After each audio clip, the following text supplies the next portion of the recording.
Years ago, police hid a microphone in the front of the tombstone of a young woman who had been murdered. Eventually, a man came to the cemetery at night and knelt before the grave. No, he wasn't there to pray, nor was he a friend or relative paying his last respects. Instead, he was the murderer, and so consumed with guilt, he had come to ask his victims' forgiveness. Somehow understanding enough about this particular killer's frame of mind, police psychiatrists believed that this guilt would one day drive him, whoever he was, to do this exact thing. The microphone picked up the confession and he was arrested. There's no question, lots of people harbour plenty of guilt, and with good reason too. But this also means that a lot of people need to be forgiven, and a lot of people need to do the forgiving as well. As we all know, it's better for us to forgive than to hold on to the anger and bitterness that can eat us alive.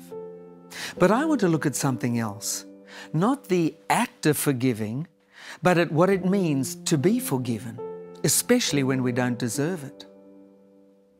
Many of us have heard of Sigmund Freud. Though he's fallen out of favour now, in the last century, his work in psychology and psychoanalysis was very influential, even if controversial. But Freud did teach something that I think we could agree on, and that is, as human beings, we are cauldrons of lurid and harsh thoughts and feelings and emotions that we don't always understand or can't always control. Do you at times find yourself the victim of thoughts, feelings and emotions that you just don't understand, that you don't like, and that you can't get a handle on?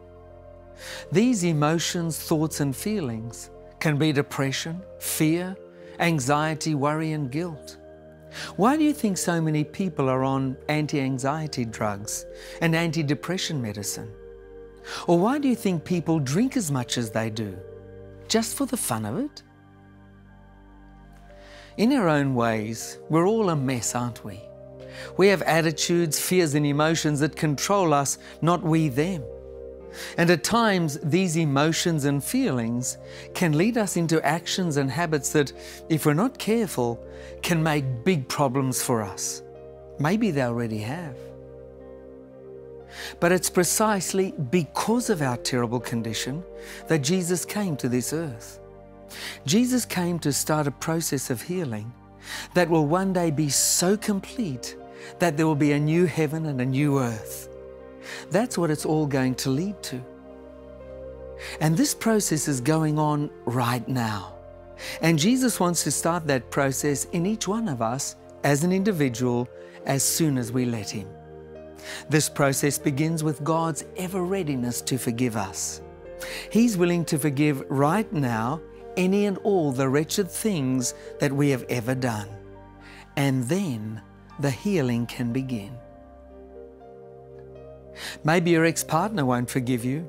Maybe your child won't forgive you, or your old mate, or your co-worker, or your former employee or boss, or whoever. Maybe they won't forgive you because, frankly, you don't deserve their forgiveness. But the point of Jesus, the meaning of Jesus, is that God will forgive you even if you don't deserve it.